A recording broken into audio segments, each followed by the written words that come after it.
Книга на пророкот Авдија, глава 1. Авдиево видение. Господ Бог зборува вака за Едом. Ја чухме веста од Господа. Гласник беше испратен меѓу народите. Станувајте да тргнеме во бој против него. Зашто ете? Ќе те направам најмал меѓу народите, многу презрен. Гордоста на твоето срце те заведе. Тебе што живееш во камени пештери, во својот висок стан, и зборуваш во своето срце. Кој ли ќе ме слезе на земјата? Да се извисиш како орел, да свиткаш гнездо меѓу звездите и оттаму ќе те слезам, говори Господ. Ако дојдат крадци при тебе или ноќните разбойници, како ли ќе бидеш разурнат? Не ќе ли те искрадат колку што им е доста? Ако дојдат гроздоберачите кај тебе, зар не ќе го остават до берокот? Како ли беше претресен Исав, како му беа пребарани скриените му блага? Те спотераа до границата, сите твои сојузници. Луѓето што живееја во мир со тебе, те измамија. Оние што го јадат твојот леб, ти ставија стапица. Нема разбирање во него. Во оној ден, говори Господ, не ќе ли ги уништам мудреците од Едом и разумот од Исавовата гора?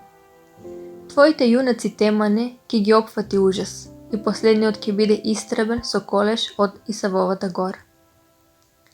За насилството на својот брат Јаков срам ќе те покрие и ќе бидеш истребен за секогаш.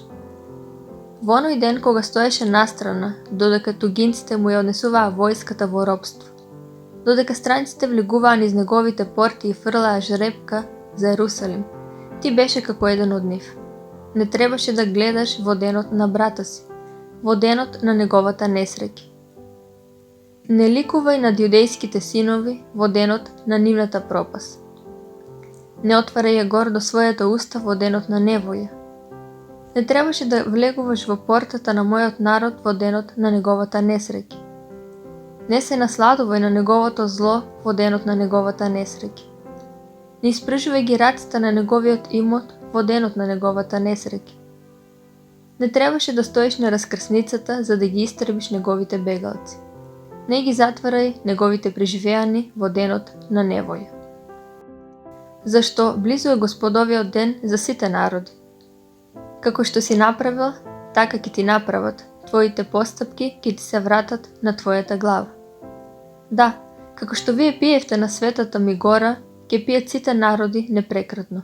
Ќе пият и ќе локаат, и ќе бидат како никогаш да не ги било.